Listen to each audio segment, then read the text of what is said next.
Hello everyone. आज हम पढ़ेंगे क्लास 9th के क्षितिज गद्य खंड से चैप्टर 1 कथा सम्राट प्रेमचंद की रचना दो बैलों की कथा। इनकी रचना पढ़ने से पहले इनका जीवन परिचय जान लेते हैं। प्रेमचंद जी का जन्म 1880 में बनारस के लम्हे गांव में हुआ था। इनका मूल नाम धनपत राय था। बीए तक की शिक्षा प्राप्त करने के बाद उन्होंने शिक्षा विभाग में नौकरी कर ली, परंतु असहयोग आंदोलन में सक्रिय भाग लेने के लिए नौकरी से त्यागपत्र दे दिया और लेखन कार्य के प्रति पूरी तरह समर्पित हो गए। सन 1936 में इस महान कथाकार का देहांत हो गया। तो आइए अब हम इनकी रचना को पढ़ते हैं। प्रेमचंद जी ने बताया है कि संसार के सभी जानवरों में गधे को उसके सीधापन व सहनशीलता के कारण सबसे बुद्धिहीन प्राणी समझा जाता है, क्योंकि सुख दुख, अच्छे बुरे व लाभ हानि में गधों का भाव एक समान ही रहता है। उनमें ऋषि मुनियों के लगभग सभी गुण पाए जाते हैं, जैसे सरल, सीधे, सहनशील, क्रोध रहित आदि।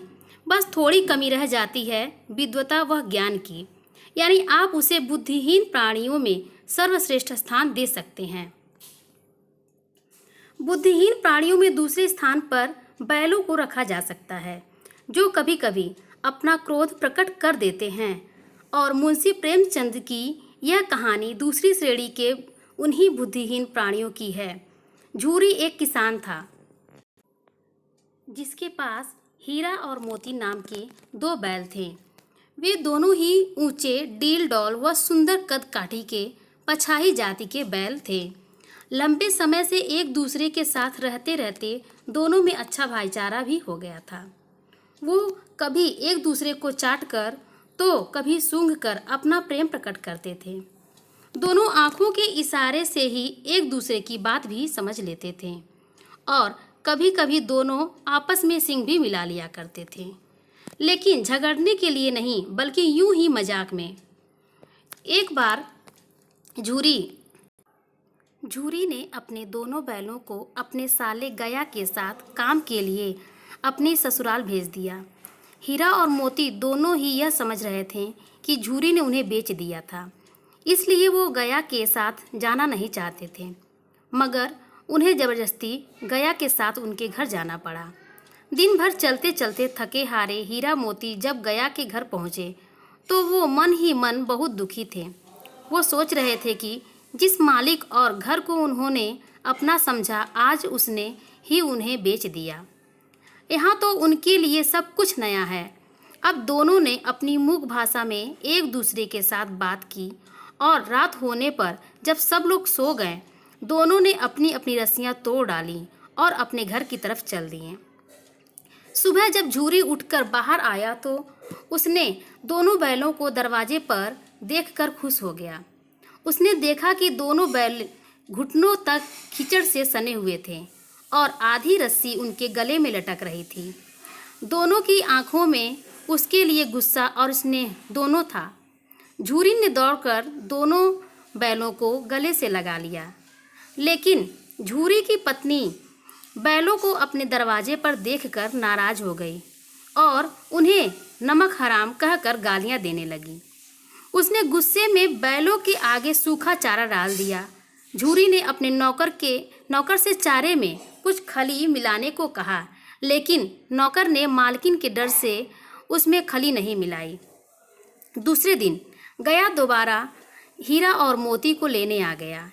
इस बार वह बैलों को पैदल ले जाने के बजाय गाड़ी में ले गया, ताकि वह उसे परेशान न कर सके। रास्ते में एक दो बार मोती ने गाड़ी को खाई में गिराना चाहा, लेकिन हीरा ने उसे ऐसा करने से मना कर दिया। हीरा काफ़ी समझदार था। वह जानता था कि अगर गाड़ी खाई में गिरी तो उसको भी चोट लग सकती है। घर पहुंचकर उन्हें मोटी मोटी रस्सियों में बांध दिया गया और खाने को सूखा चारा डाल दिया गया। दोनों ने इसे अपना अपमान समझा और चारे को मुंह तक नहीं लगाया। अगले दिन उनको खेत जोतने के लिए लेकर गया हीरा मोती ने हल खींचने से मना कर दिया। दोनों को खूब मारा पीटा, लेकिन दोनों टस से मस नहीं हुए। शाम को फिर उन्हें मोटी मोटी रस्सियों से बांध दिया गया और उनके आगे फिर से सूखा भूसा डाल दिया गया, लेकिन दोनों ने कुछ नहीं खाया। जब रात को घर के सब लोग खाना खा रहे थे, तभी भैरव की नन्ही लड़की 2 रोटियां लेकर आई और उन्हें खिला गई, जिसे खाकर उन्हें संतोष हुआ। लड़की की सौतेली माँ थी जो उसे बहुत परेशान करती थी। लड़की रोज आती और उन्हें 2 रोटियां खिलाकर जाती। इससे उन दोनों को उस लड़की से स्नेह हो गया था। हीरा और मोती दिन भर काम करते और रात को सूखा भूसा उसके सामने फेंक दिया जाता। इसी तरह कुछ दिन गुजर गए। एक रात दोनों ने रस्सियां तोड़कर भागने का तैयारी किया। वो रस्सियों को तोड़ने के लिए उसे चबाने लगे, मगर रस्सी काफ़ी मोटी थी, इसलिए वह आसानी से नहीं टूटी। तभी वह लड़की आई और उसने दोनों की रस्सियां खोल दी, किंतु हीरा मोती लड़की से स्नेह के कारण नहीं भाग सके। लड़की ने अचानक शोर मचाना शुरू कर दिया। लड़की की आवाज़ सुनकर हीरा मोती भाग खड़े हुए। गया तथा गांव वाले ने उसका दूर तक पीछा किया, लेकिन हीरा मोती अपनी पूरी ताकत के साथ भागने लगे और इसी चक्कर में वो अपना रास्ता भी भटक गए और काफ़ी दूर निकल गए। दोनों अपनी आज़ादी का जश्न मना ही रहे थे कि अचानक दूर से एक सांड उनके आगे आ गया। दोनों की समझ में नहीं आ रहा था कि अब सांड से कैसे मुकाबला किया जाए। खैर, दोनों ने मिलकर बढ़िया रणनीति के तहत उस पर आक्रमण किया। सांड जब एक बैल पर आक्रमण करता तो दूसरा बैल उसे पीछे से मार देता और यह काफ़ी देर तक चलता रहा। सांड भी 2-2 बैलों से एक साथ लड़ने का आदी नहीं था। तभी मोती ने उसके पेट में अपना सींग घुसा दिया और उसे घायल कर आगे बढ़ गए। तभी उन्हें सामने मटर का खेत दिखाई दिया। भूख तो लगी ही थी, सो हीरा के मना करने के बाद भी मोती मटर खाने लगा। अभी उन्होंने कुछ ही मटर खाए थे कि 2 आदमी लाठी लेकर वहां आ गए। उन्हें देखकर दोनों ने भागने की कोशिश की, किंतु कीचड़ में फंसने के कारण भाग न पाए और पकड़े गए। उन लोगों ने उन्हें पकड़कर काजी हाउस में बंद कर दिया। काजी हाउस पहुंचकर उन्होंने देखा कि वहां पहले से ही कई और जानवर जैसे घोड़े, भैंस, बकरियां भरे पड़े थे। उनमें से कुछ बहुत कमज़ोर तो कुछ मुर्दा हालत में थे। वहां उन्हें दिन भर कुछ भी खाने को नहीं मिला। रात होने पर हीरा ने मोती से वहां से भागने की बात की और उसके बाद हीरा ने सींगों से दीवार पर मारना शुरू कर दिया। काफ़ी मेहनत के बाद हीरा ने आधी दीवार गिरा दी। आधी दीवार के गिरते ही वहां से घोड़े, भैंस और बकरियां भागने लगे, लेकिन गधे ज्यों के त्यों अपनी जगह खड़े थे।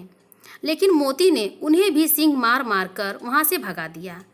लेकिन हीरा खुद नहीं भागा, क्योंकि मोती मोटी रस्सी से बंधा था जिसको तोड़ना मुश्किल था। इसलिए वह मोती के पास आकर बैठ गया। अगले दिन चौकीदार ने यह सब देखा तो उसे हीरा और मोती पर बहुत गुस्सा आया। उसने उन दोनों की डंडों से खूब पिटाई की और मोटी रस्सी से बांध दिया। इस तरह हीरा और मोती को कांजी हाउस में बंद हुए 1 सप्ताह हो गया था। उन्हें खाने पीने के लिए कुछ नहीं दिया जाता था। दोनों सूख कर काटा हो गए थे। एक दिन नीलामी हुई और एक कसाई ने उन्हें खरीद लिया।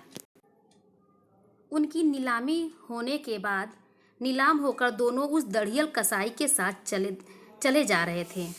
तभी हीरा मोती को लगने लगा कि ये रास्ता उनका जाना पहचाना है। उनके कमज़ोर शरीर में फिर से जान आ गई और उन्होंने भागना शुरू कर दिया। भागते भागते झूरी के घर पहुंच गए और थान पर अपनी जगह जाकर खड़े हो गए।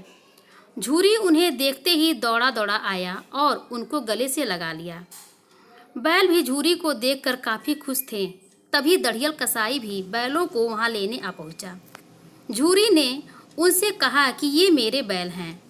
इस पर कसाई कहने लगा कि मैंने इनको नीलामी से खरीदा है, इसलिए ये मेरे हैं।